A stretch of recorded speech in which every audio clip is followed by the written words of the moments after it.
Hey team, Grant Hagen down here at the park live from DDC 2022 Day 2, and I'm going to be joined here with Hagen, who is giving our in-field demo of Spot. Hagen, good to see you. Yeah, great, thanks.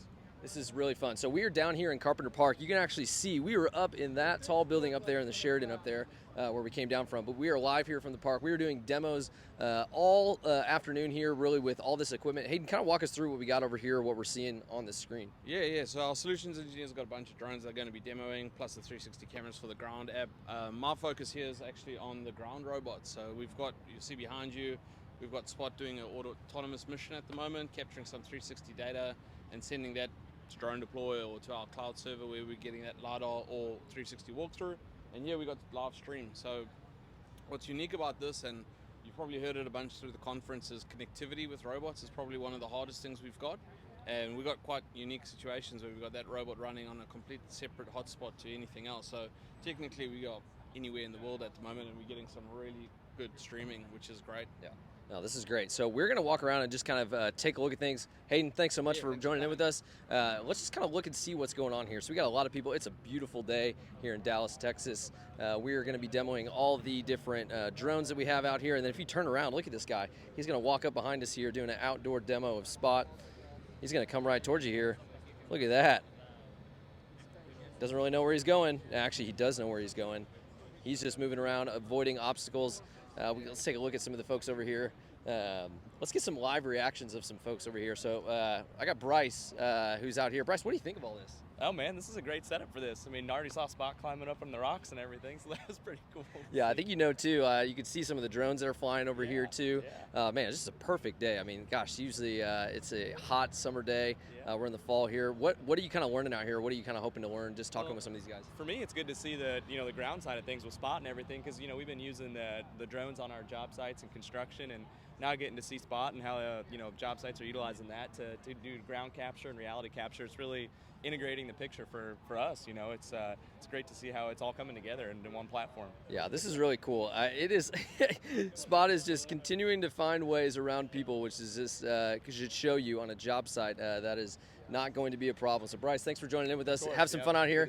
All right, team, we're going to head back upstairs to join me with some other folks up live from the 38th floor. We will see you guys soon. Come on, join us.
aren't following Billy Kyle on YouTube, man, let me tell you, he has some of the best content the day of that it comes out. Thank you. you. So, man, when I heard that you were coming, I was just stoked. I was like, I kind of told you yesterday, I was like, it's like seeing someone in real person just makes the whole world change. Where you're like, oh, I finally get to meet you. Yeah, well, that's what's awesome about these conferences, is being able to meet people like you and your whole entire team in person. It's great. Well, that was an easy ask to have you come. And, man, I'm just super excited. One, I just kind of want to get some like instant reactions, man. So obviously, this is your first time out to a DroneDeploy user conference. We were chatting a little bit before, just about the idea of coming. And so, yeah, tell us what it's been like.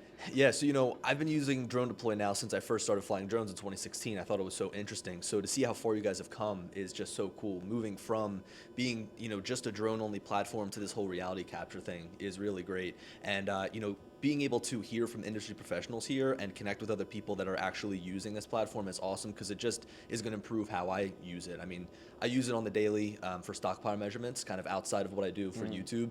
And so being able to kind of see what's in the pipeline, because I saw you guys have some really cool stuff in pertaining to stockpiles. So it's kind of seeing what's coming up is really awesome. Yeah, well, it's fun. I feel like even just like hearing you talk, and I'm like, oh, Billy's here in person. I'm sure many of you, I mean, Billy's got like hundreds of thousands of subscribers on YouTube. And man, let me tell you, it's just fun. I think you provide such a great resource for people. One thing at DroneDeploy we're really big on is just finding ways to equip you guys who are interested in new hardware and new things that are coming out.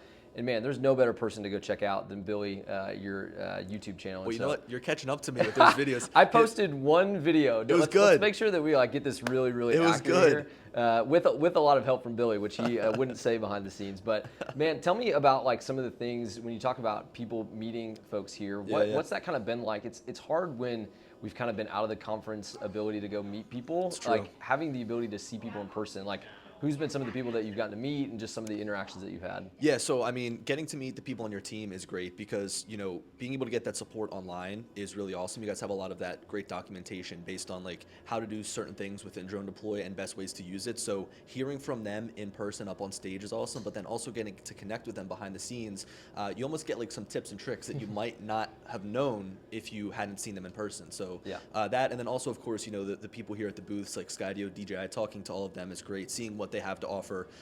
And what's nice is you can come here and specifically see their offerings for what works with your platform, and it's awesome with the Mavic 3 Enterprise being supported. So that's a huge game changer. Yeah, it is really fun. I think we're starting to kind of transition out of this phase of just consumer-based drones now into the enterprise segment. Yes. And the cool part about it too is that we're really getting more feature set for different industries, right? I mean, you obviously have a background in videography and just really putting content out there, but when you start to take that into different areas on the enterprise side, it's like, man, I wish it had some of these features. So true. So tell me like about the hardware side of it. Like, what are you the most excited about? You get to see new products all the time, but like from your perspective, what? It's funny, like when I say what I'm excited about, it's basically what that Mavic 3 Enterprise is, just because it's small, it's portable, and then, as it pertains to mapping, it's got the mechanical shutter, which is huge. I think that an electronic shutter on a drone, if you're just doing photography or video, is fine, because, if you're photographing sports on the ground, a mechanical shutter is great, so you don't have any distortion, but you're typically photographing landscape, so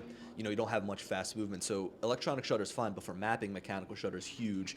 The flight time is great. RTK for more precise maps. So really across the board, if I had to say like what I wanted, it would be what the Mavic 3 Enterprise is. Yeah, it's funny. We joked around before it came out of just like, hey, is this really the drone that like we've been waiting for and we've been hoping for? And what's nice about it too is they're getting more specific into the use cases that we want to. And so maybe just kind of even off topic, on the consumer side, like what are you kind of excited about too? I mean, there's so many new products that are coming out. Obviously, people come to you for the latest and greatest. So like, what's some of the cool stuff that you've seen? Well, you know what? Something that I'm really looking forward to, hopefully in the future, is like a camera set on a drone, almost like on your iPhone, that you can switch between lenses to get those different focal lengths. I mean, we've been shooting at basically 20 to 24 millimeters for photos and videos with the drone cameras for what seems like years now. That's kind of been the fixed focal length. And now we see DJI starting to kind of play with the telephoto, 7x zoom, but that 7x zoom is just way too far for like really everyday shooting. So being able to potentially have like 2 or 3 lenses on one drone that you can switch in between that all maybe have the same size sensor would be really nice. It's funny. It's a great point to bring up. I feel like the Inspire 2 with the X7 was really like the first drone that came out that said, hey, it's not just the sensor, it's really with the lens that you want to put on top of it. And we haven't really dipped into that on the enterprise side, right? Yes, yeah, and I know that there are some people that will use the Inspire 2 for mapping that will play with those different focal lengths on the lenses with like the X5S. I know that was a pretty big mapping camera. So, you know, they'll play with those different focal lengths, which could potentially change like how many images you need, overlap and things like that. But the biggest issue with that is like, you've got to land the drone to change that lens, right? So if you could just have it where you can flip the button, push a button, and just switch between those lenses, it makes a lot of sense. And that would be great even for like a built-in ND filter too, right? So you don't have to land and swap and change. It's just all done right from the remote. Man, that's so good. I'm curious to hear too, I know you do so much content for the aerial side of it. What about the ground side? So all these, like, it's funny how the consumer 360 camera game has just continued to flood the market up, with, right? with all sorts of equipment.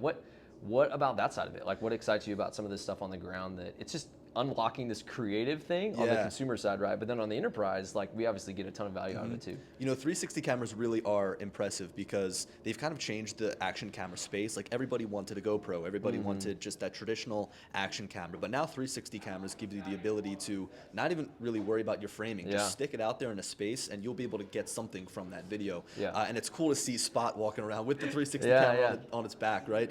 But I'm really liking to see the improvements in that space. The bigger sensors are nice, and I'm just hoping to see some more resolution out of these cameras, because when you want to get that 16:9 frame, you want that to be like a 4K frame.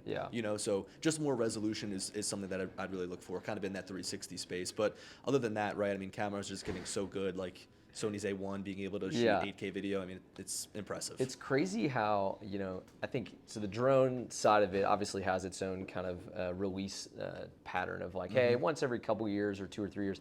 I mean, Insta, man, they came out with the X2, the X3, the One RS, like, it's crazy how fast that technology has continued to evolve. Agreed. Like, any thoughts on some of the other DJI products too, right? I mean, they have the Osmo Action and some of those things. Like, it's fun for content creators like us that we can really have this like full buffet of different tools to use. But like, I mean, I see your camera over here, like the actual setups, like what is in your tool bag? Because I feel like that's probably a question a lot of people ask you from time to time. Yeah, so really it's Sony A1 with like a shotgun mic on top of it. That's what I use to shoot a lot of my videos. And then from there, when it gets into the drones, usually I carry like the Mavic 3 and the Mini 3 with me, just because they're really the newest drones on the block. The Mini 3 is great because you have the ability to capture vertical photos and videos if you wanted. Mavic 3 is just an all-around beast, you know.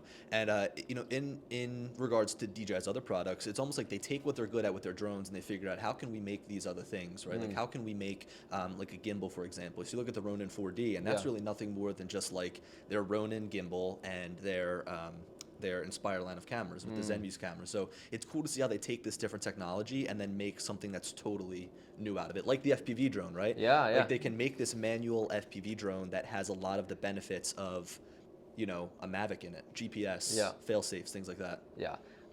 It's funny you talk about FPV. That is like one of the things I'm trying to get into. And it's funny, I watched your video of when it crashed and the crew that you had sent out to find it. Man, Pilot Institute. It was so funny because I was like, oh, I can relate on so many levels of watching this video. And it's just fun. Again, guys, if you haven't checked out, this is just a personal plug for Billy's YouTube channel. It's just great. There's so much good stuff and content out there, and there's just a lot of good content creators. But when you really find one that you like are excited about, that subscribe and the like button to pop up, you're like, oh, great, a new video. Yep. No, I tell us agree. What's coming down the pipeline. What are some other videos you're working on? Well, you know, on the enterprise side, I am working on a good amount of stuff. I mean, DJI has kind of put out a lot of stuff, right? Like their H20N camera, like the Mavic 3 Enterprise and stuff like that. So one of the videos is using the Mavic 3 with DroneDeploy. Perfect. Hey, we're excited about that. Which has been awesome, right? I mean, I think the biggest thing that's so exciting about that, despite everything, like the using the mechanical shutter, the flight time, the portability, is the smart controller or the RC Pro. I mean, that was one of your big things in the video you talked about, right? It's huge being able to just take that out of your bag, turn it on, and go. You don't have to fumble with your phone, put it in do not disturb mode. Like it's ready to go, which is great. Man, it's great too. I think for a lot of the folks that are watching, you know, YouTube's the place that we go to learn things. Me included. This whole setup here and the things that we got going on.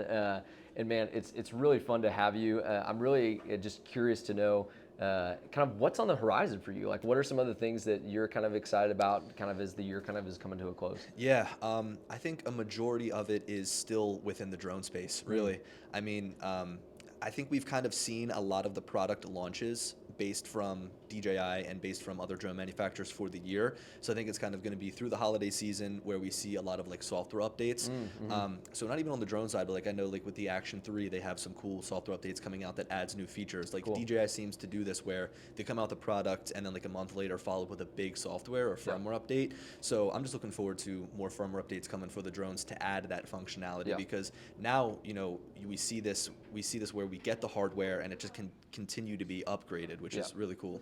You know, I'm curious, you've obviously built this community of followers on your YouTube channel. A lot of the folks that we got to talk to the last couple of days have just talked about kind of seeing the community of folks here at this conference. Talk a little bit about that, of like, what's it been like to kind of interact with more people that you're like, hey, I can have a really deep technical conversation with someone, and it's great, especially like in the mapping and drone deploy space, because when I'm working with construction clients and I show up and I try to pitch them on, hey, here's what we can do with drone deploy, it's like I'm talking a second language to them. But here, everybody that I speak with knows exactly what I'm saying, and it's beautiful, right? And that's another really cool way to collaborate, not only with the engineers that you guys have here, but just with, you know, people that use this on the daily, is seeing what their results are and getting some tips and tricks, like seeing like, oh, hey, you did a really good job making a 3D model. What did you do in order to do that? So just bringing those tips and tricks back with me so that I can support my clients that I have is really invaluable. Man.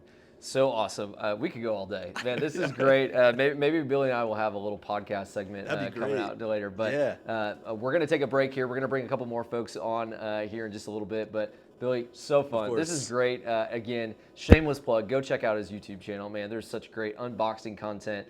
He has access to a lot of great equipment that you can get educated on. And so, Billy, super fun. I'm sure this won't be the last one, but appreciate you joining with us. Hey, thank you so much for having me. Really appreciate it. Awesome. Thanks again. We'll be back in a second. Team, we are back. I'm joined with Reese Anderson, and we didn't get to post much stuff yet on our awards ceremony, but I'm sitting across from the 2022 Drone Deploy champion. If you haven't seen, Drone Deploy's put out some really fun and amazing awards, one of which was the Drone Deploy Champion Award. And Reese, man, thanks for joining with us. This is really fun. Yeah, it's great to be here. It's been fun.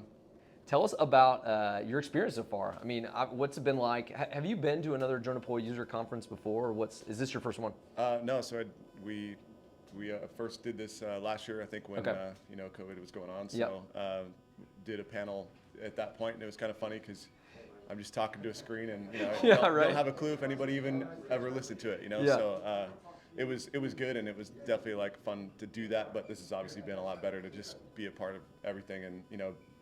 Get to meet people and see people we recognize and talk to all the time. So, you know, it's just kind of fun being around everybody and seeing everything that's going on. So it is so different. You know, we were talking about just the difference of like being at conferences virtually, and we've been doing it for, gosh, what, 2 years now, that it's nice to kind of get out. What's the biggest takeaway when you come to an event like this and you're not behind the screen? I heard from some folks, it's like, you get to see reactions and you get to kind of feel the energy of the room. What kind of stands out of like being here? I think it's motivating. I think when you're at a virtual thing, you can't get the same motivation that you get from being in person and seeing the people that not necessarily competitors, but are like, you know, equals out there, and you want to make sure that you're on your game. And I don't know, for me, I'm maybe slightly competitive. So he was telling me a little bit about that last night, so I get that. That's good. It's a good thing to have. Yeah.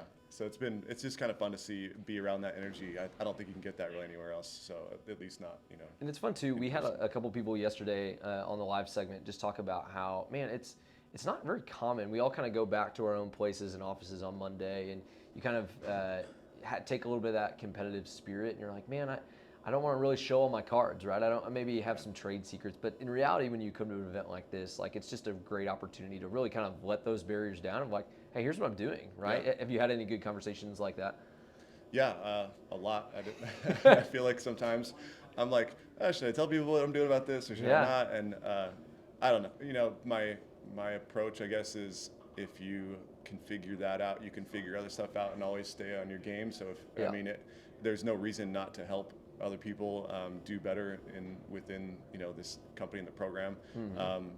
So especially getting together with some of the people with Drone Deploy and saying, if you're not willing to share what you're trying to do, you're not going to grow. You're not going to get the assistance that you need also as well. So I mean, there's a balance, of course, but I would say it's definitely we've been able to kind of go through the nitty gritty with multiple different people here and say, hey, this works this way 5 times, but it doesn't work that one way. You know, what can we do? And so it's just yeah, I'm not worried about it. I didn't properly intro you. Tell us who you're with, what you're doing, and what you're kind of using DroneDeploy. Because I feel like I just came in with, hey, Reese, DroneDeploy champion 2022. Tell us a little bit about your company, what you guys do, and how that kind of works within DroneDeploy. Yeah, so we're SCBS, and we are a general contracting firm. We pretty much just deal with insurance claims. We do typically commercial or multifamily large loss claims. So we also don't really do a ton of water or fire. We stay on a couple different tracks and really just try to make that like our specific niche. That's something we're just really good at. So yeah, that's what we do. Cool. And where like drones specifically kind of within that, or is just even the broader of like reality capture, how has that really changed your guys' workflow? I was looking at some of the stuff you guys were looking at and kind of diving into, and it's like these are roof claims and different things. Like you would put a person up in those situations. Like talk a little bit about how it's transformed some of the things that you guys have really been able to do. I would say for the most part, it's just all documentation. Like I used to be an insurance adjuster. I used to go out and handle claims, and that's obviously why I kind of migrated on the construction side of things, and then migrated into doing what we're doing now. And why I bring a whole team of people with me, because I just am like, hey, there's a lot of opportunity to be experts and use our experience to help during the claim process. And with that specifically, we're able to use drones to document things in ways that we've never been able to document before.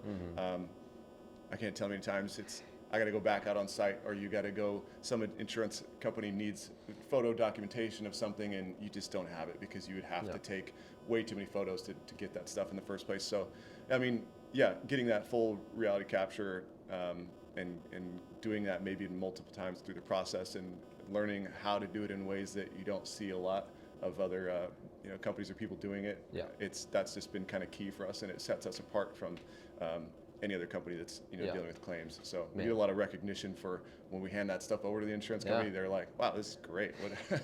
How do we get what you guys are doing? So it's been fun. Yeah, man, that's really one thing Mike talked about at the keynote is just these kind of three pillars that we're kind of continuing to build on, which is unification, automation, and intelligence behind kind of where we're continuing to build this program. What excites you the most about those three? Mike kind of talked about the short term is like, hey, this unification of ground and air is happening, and it's happening today. And really the long term is the intelligence side of it, and kind of the automation is where we're continuing to grow over kind of these next years and months. But which of those three stand out the most to you, like in your role, and what you kind of are the most excited about? It's probably, my answer is probably a little weird. I love and I don't know, I don't even feel like I'm this type of guy typically, but I love the forensic side of things, and I love understanding like the change over time with whether it's product or whether it's like something that was installed, just the conditions of a property. And there's things that you can take from that you cannot get unless you were to document it properly and take the time that no one else was really willing to take.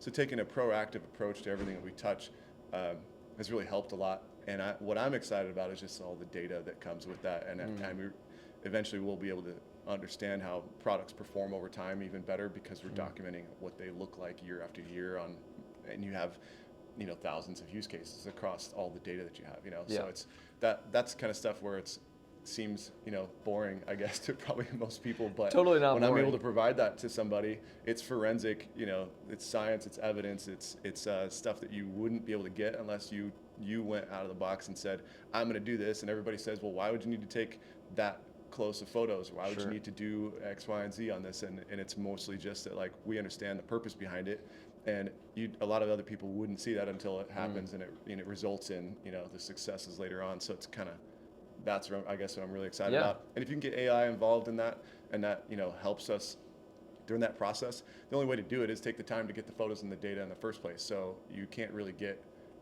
going on that side of things unless you put the effort in the first.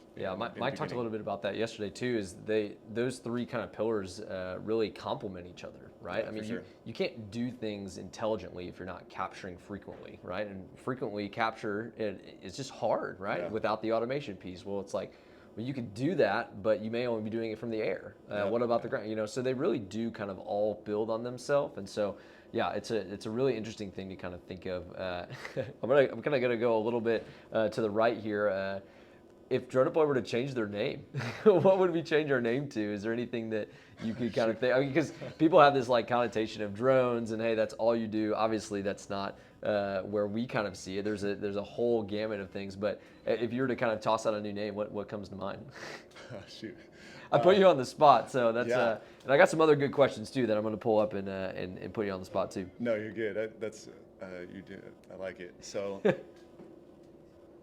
I do think the drone aspect is like sometimes people take drone deploy and they're like, oh, they just deal with drones, and I see that on forums, I see that on stuff sometimes, and everybody likes to think that they know what is going on, and in my head I'm like, man, drone deploy, they'll figure out whatever they need to do to do it right and to be on leading edge. So I don't know, it's TBD. You got a whole other year to DDC until we think of that one. Yeah, no, that's good. Yeah, I have a year till I have to honor my name, So.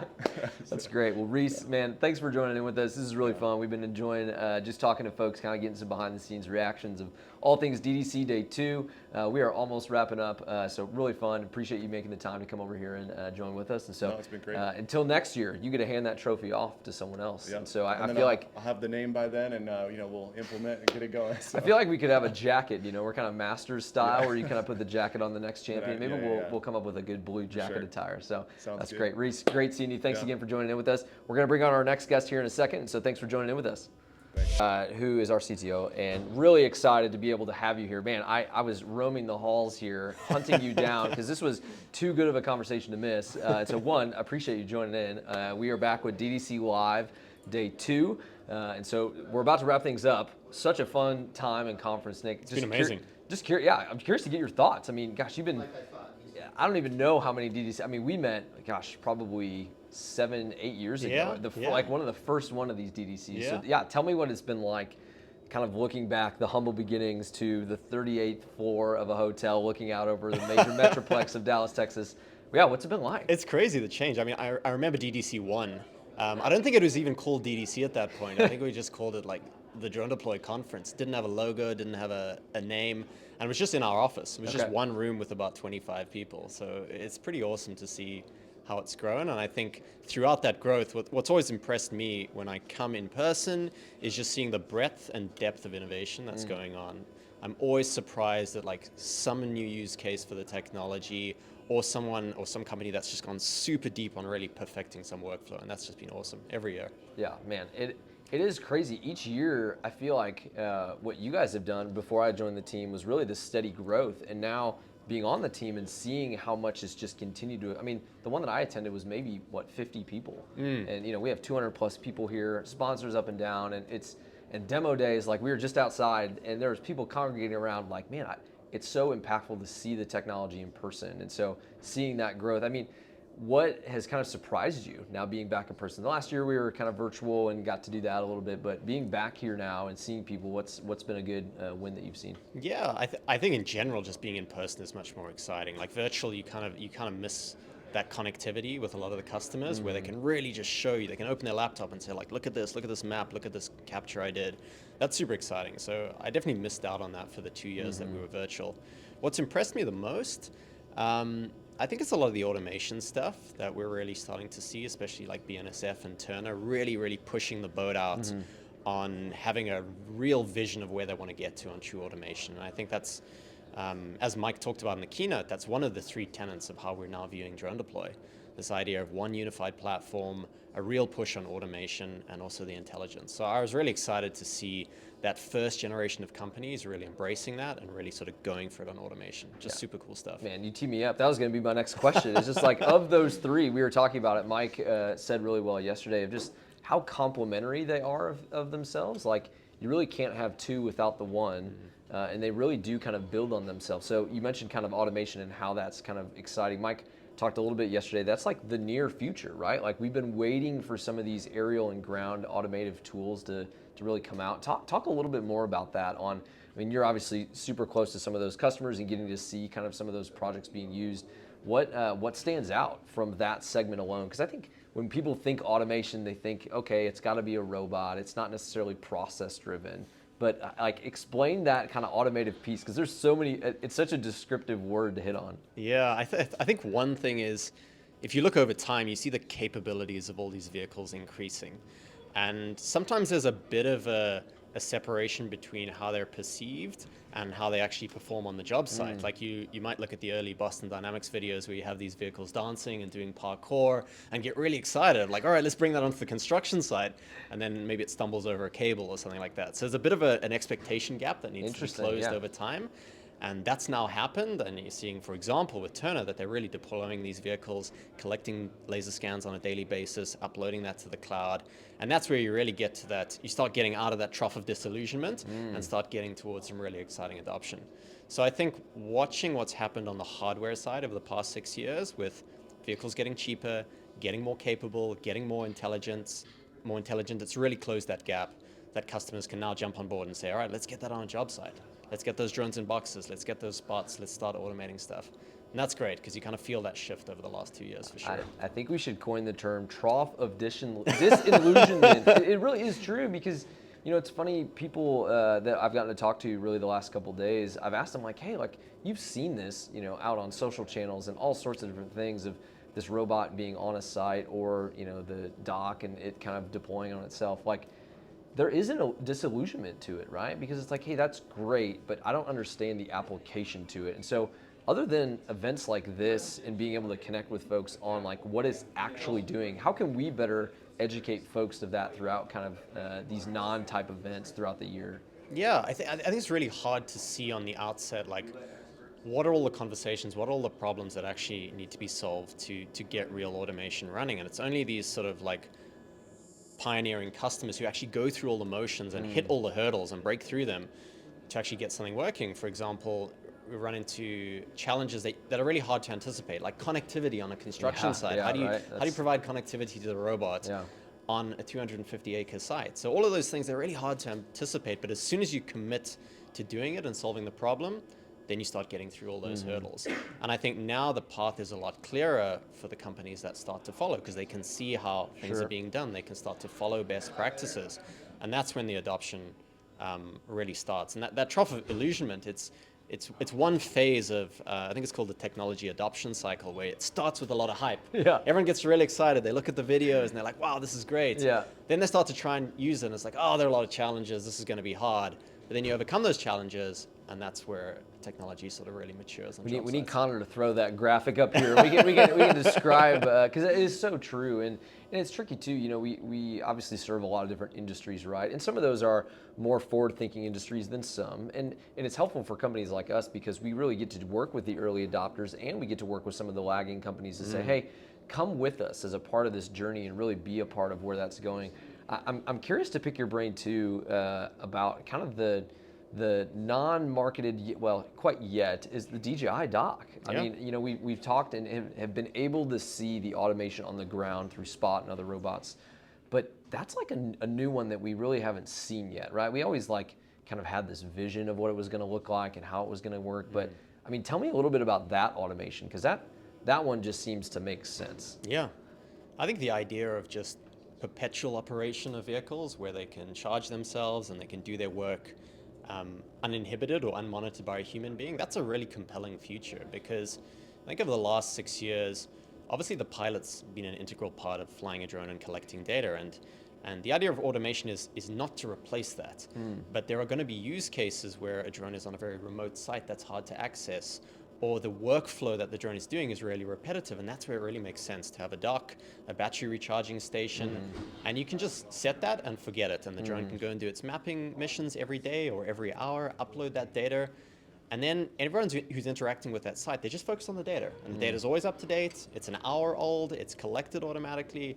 That's extremely valuable, and I think given that we can then start collecting data on a much more regular cadence than we would with manual piloting, we can start doing some really exciting stuff of looking at that data and drawing out more valuable insights. It's funny, kind of how that complements into the intelligence part, right? It's like we have all these great ideas of what we want to do intelligently, but we need the data. Like we need the capture, we need the frequency, we need the automation, and they really do build on themselves in a way where, the unified part of it's like, hey, these really have to be together, right? Like we have to bring both the ground and air together to really then think about the automated part, to then think about the intelligent part. Man, great thoughts to that. As you're kind of thinking about even just within the next year. So we come back here, hopefully. I'm from Dallas, so this is really great for me. Back home. Hosting everyone here. But when you think about DDC 2023 and just the year that's going to be kind of ahead of us with some of these different hardware pieces really starting to mature, what are we going to be talking about next year? Like, what are going to be the things that we really look back and we think, man, that was a great year, that we have a lot of other really good things to talk about? I think when we asked in the keynote which companies are really sort of doing some real stuff on automation, I think there are about 4 or 5 hands that went up. So I'm going to ask that same question next year, Sure. and I'm going to guess, and you can hold me accountable for this. Like there'll be about 20. There'll be a big jump in the number of companies who are leaning in now that they've seen what some of the pioneering companies are doing, and they really will have started that journey on automation. I think there are going to be a whole bunch of use cases that we see this year are quite manual and quite tedious. Even within DroneDeploy, a lot of those will have dissolved, and there'll be a much more hands-off, much more AI-assisted approach to those things. I think that's going to be great to see, because then you're freeing up human resources to work on more sophisticated tasks that only a human being should be working on. And I think a lot of that stuff's going to be related to how we monitor and track progress on job sites, how we sort of consolidate all of that information into one interface as opposed to it all ending up in different places. So I think there's going to be a big step change over the next year, where customers are really leaning on and trusting a single reality capture platform to get all their data in one place and make a bunch of decisions and be assisted by AI on a lot of those decisions. Yeah, well said. I mean, just the jump, what you were saying of like 5 to 20 companies, even down at the park before we were just down here, I was talking to a couple of customers and just prospective folks of thinking about ground robotics, and they're like, man, seeing it makes just such an impact. Yeah, like, for sure. Now that I have the vision, now that I have the people associated with that vision to partner with, you can clearly tell this kind of switch is flipped, where they're saying, hey, now that I can kind of see where this all goes together.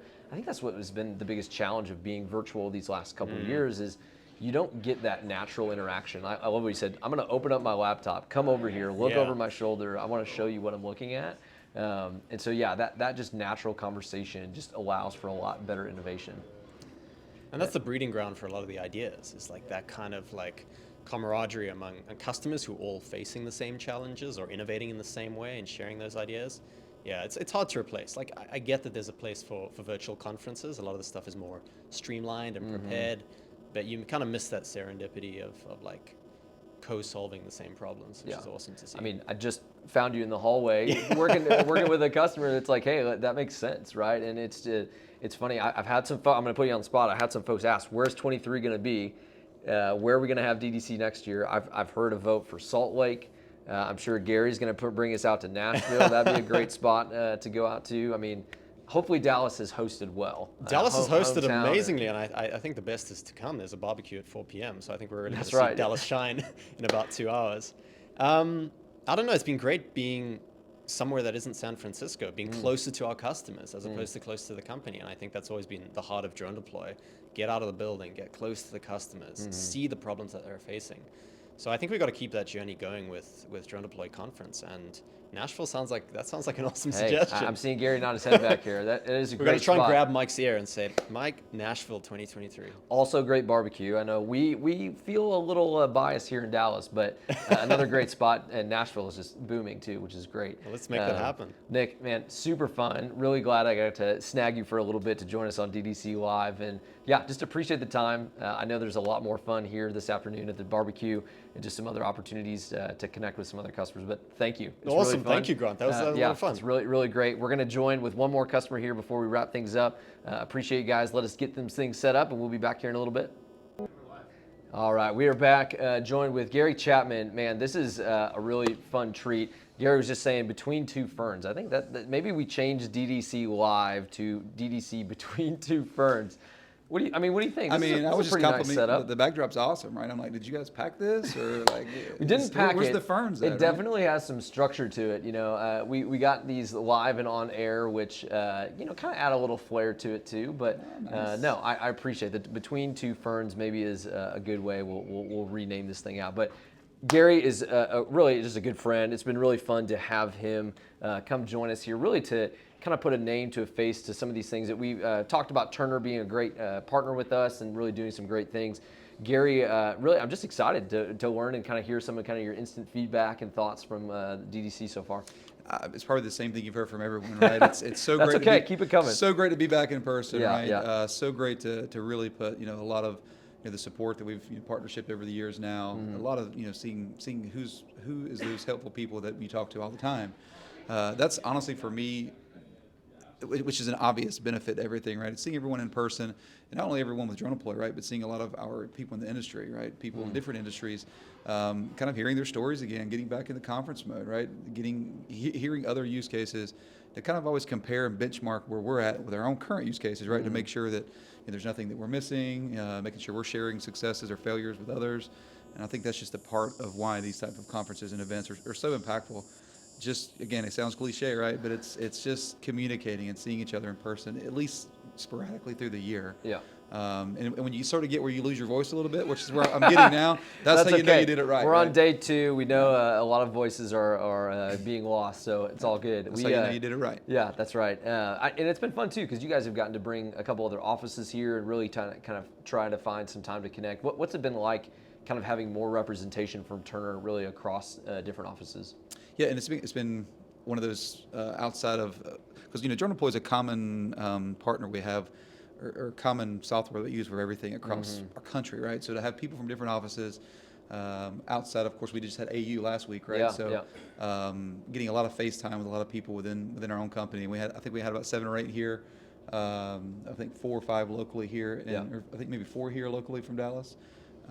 But we had people from our our meta sites in Columbus. We had people from me, of course, from Tennessee and Nashville. So we've had a lot of community within our own company, either following us what we're currently doing, or just looking for our feedback that we'll report out to our own people of what's going on here. So everyone can't be at the same place at the same time. But it's always good to connect internally with your folks. Yeah, and it's fun too. I mean, I don't know how I missed this at the top. Another DDC award winner, your guys' team. Talk a little bit about that from, I believe it was the Innovator of the Year. Right? Yeah, we were humbled to win Innovation of the Year. And that was a combination of some of the ground robotics that we've done, some of our meta sites, a combination of just our organizational, how we're creating a lot of just awareness and sharing a lot of success stories. Within our company, we're all across the country, right? So getting the word out there has really been an easy way to have others within the company help us, win that Innovation of the Year award. Yeah. And we're, again, incredibly humbled to be recognized as that. And to actually take it away was really not only a great honor, but it was a great recognition to all the hard work that we just saw Chris walk in. Chris, we got to come on in here. Yeah, I feel like great timing on this. Chris McKee, who just joined us, and who is were you out in the park? I mean, I feel like you were giving the demos, right? We were. Well, I wasn't giving demos, but I had some questions about some of the fork flows and stuff that we did, and I was watching the UAVs fly and working through Spot and stuff like that. So. Yeah, it was fun. Well, we were just getting some instant reactions of just what it's been like. I mean, I was down at the park a little bit when you guys were starting. Tell us kind of what your experience was like down there, just getting to interact with more people. The biggest question was, can we really use this? Yeah. And is it not just a show? Can we really use it? And I'm like, it's kind of like I was talking to a guy on our way up. It's kind of like a new software that you learn. So you get the new software, you learn how to use it, and then you try to find those shortcuts on how to make it more efficient, file formats, directory structures, is data management, and it's kind of it's the same way. Yeah, that actually is a good question. I really want to ask the two of y'all, what have been some of the questions that folks have asked you? And we just got done talking with Nick and just talked a little bit about this idea of vision, right? Like people really start to adapt and use different technology when they see the vision of it, and you guys are really like kind of paving that trail to say, hey, take it first. What are some of the questions that you guys are answering? Because I think the practicality piece is really the most, right? Like where it makes the most sense of like, is this real? Like, is this something that is actually providing you guys value? Yeah, I think the biggest the most common question, right? It's like outside of a 360 camera, are we integrating the LiDAR, factor of it? Are we using that in an efficient way now? And the short answer is really the LiDAR side is kind of still in, I wouldn't say the beta phase, right? But it's more, we can acquire the data, but how do we integrate that into our current platforms that we're using, whether it's Autodesk or Visto or a lot of different platforms. So the LiDAR side's kind of been the biggest question, but, that's good. but the value of a 360 view, repetitive in a space every day, I mean, that's an obvious, there's not many questions around that because it's such an obvious value, right? Yep. So I think getting past, there's a price point there that a lot of projects that maybe not have the resources or the funds that can't just start up an autonomous program with Spot. They're trying to get their foot in the door with a more of a handheld 360 walkthrough. But the biggest question with Spot to me it's how we're integrating the LiDAR data to our workflows. I'm curious, Chris, too, like, is there anything that surprised you the last couple of days? Like, we've been talking a lot about just being back in person and just the personability of coming back here, but we've gotten to go to just some conferences before and get to interact with people, but like, what surprised you in the last couple of days that maybe you didn't expect going home tomorrow? Probably the amount of UAVs that are being used commercially and the creativity of those UAVs being used commercially. The UAVs being both ground and air, right?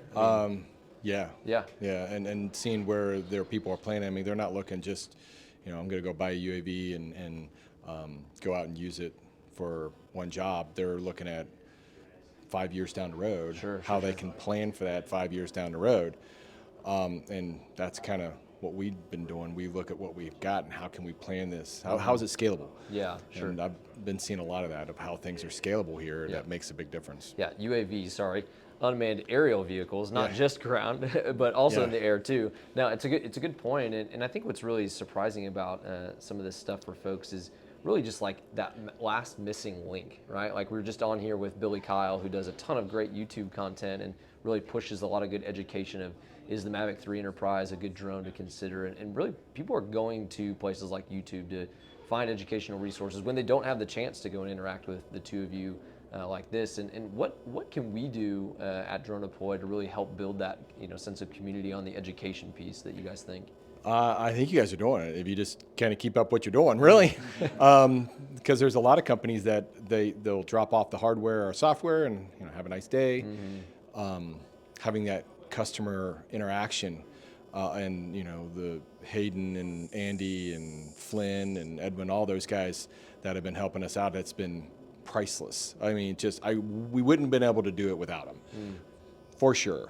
So having that, having a company like DroneDeploy that says, we want to see you guys succeed, and that's pretty good. Yeah, it's pretty good. I know the first time I got to meet you in person, Chris, really even the first phone call that we were on, you and I hadn't even got to meet yet, and all I kept hearing you say was just talking about Hagen and the team and the help and the troubleshooting that they brought. And I know, Gary, you would echo a lot of that same thing of just what's hard about software and hardware these days is that personability, right? It's hey, seems transactional, you want to sell something or you want to get something out to someone, but we really do see it as a partnership and the opportunities to work closer with you guys. And for sure. I mean, there was customizations going on there, and they changed menus, and they're like, hey, that's a pretty good, let's put that in. And those ideas that we had to try to make the workflow better, they added in because they're sitting in New Zealand and they haven't been able to come to site to see what those are, so they're kind of trusting what we say, and then they go, that worked pretty good. So and just to kind of add, go back to your question, you talked about what are we doing now to kind of get the word out, right? And something we're doing, as you're aware of, Grant, a huge help with that is we're revamping our training material internally, right? We don't have drone use cases from 2 or 3 years ago, right? Because it's outdated, right? And it was valuable at the time, but we're doing so many different things now that we weren't doing 2 or 3 years ago. So, with your help, as we're creating individual use case videos. It's recent stories of recent projects that's had recent value, and then just sharing that, get the word out, right? So if you're not on a big job and you're on a small, $30 million project, it's just a core and shell. you can look at other $30 million projects that were core and shell to see how DroneDeploy assisted to add value to those projects. So yeah, revamping our library is something we're doing now, and I'm sure most people are as well. And that's a good point. The reason I wanted to bring Gary up here is you've probably seen him on some of our videos that we posted up on our YouTube channel, and we just know that's a great resource that a lot of people are connecting with. And again, bringing relevant information. I love what you said too. We talk about being old in drone years, right? And 5 years ago in drone years is like 15 years, and stuff changes, and it changes so fast. And it's just helpful to have some of that content to be able to put up there and have access to. And really kudos to your guys, both your guys' teams, in really giving that access to anyone. Saying, hey, we're learning along the way. It's not something that we just post internally. We want to kind of keep this trade secret. Hey, there's stuff out there that we want to help continue to push the industry with, and you guys are a huge component of that. And we appreciate that level of partnership with you guys, because obviously we're learning and we want to continue to support you guys too. But there's a really big opportunity that you guys are giving other people to be a part of that journey too. So I'm going to switch a little bit here to some questions around where's DDC going to be next year. I know you said Nashville, which I'm a huge fan. I know you're up in Columbus, but that's close, right? We're in the general area. We are, I think, glad to be out of San Francisco, and of course, again, I'm from the Midwest, from the Dallas area, and so it's nice for me. But where is DDC 2023? Where's your guys' vote for? It's Nash Vegas for a reason, right? So, Nash Vegas, that's good. Las Vegas has been a big venue for really a decade or so for some big conference events, and I think it's still a great place to have a conference, and everyone likes good trip to Las Vegas, but. I think Nashville is just such a great middle ground. It provides a lot of great entertainment. Everyone loves music. It's Music City, right? Yeah. So a lot of fun stuff to do in Nashville, and hopefully it's centrally located too. It's somewhere where it's not too far away from most everyone. So I think Mike just walked by, so I think he was hearing you talk about Nashville too. Yeah, he'll bring that up tomorrow. We'll put a little, and those guys are big barbecue guys. We somehow convinced them Dallas was it is a great barbecue place. Dallas has been great. Yeah. I mean, I feel like our barbecue tonight, we're going to go out with a bang. So maybe not. We can talk about the competitiveness of Nashville barbecue and maybe some Texas. A whole other conversation. Yeah, that is a whole other conversation. Change the batteries in the camera because we need a lot more time. That is so fun. Well, guys, super thankful. It's just really fun just to put your guys' content out to more people. We hope this has been a really fun and engaging resource for you guys that are tuning in with us and are watching down the road. This kind of concludes our DDC Live official from our Between the Ferns setup here that we got going. But we're going to be posting some more content really throughout the day, really in our barbecue tonight as people head home and really take a chance to take all this information back with them to the cities that they came from. And so, guys, really thankful. It's really fun to get to chat. Really appreciate your guys' time and appreciate you guys for tuning in with us. And we're excited to really continue to bring more content to you guys, not only at DDC, but also throughout the year. So appreciate the time. Look forward to seeing you on the next one. And fellas, thanks again. Appreciate it. Grant. Thanks, team. See ya.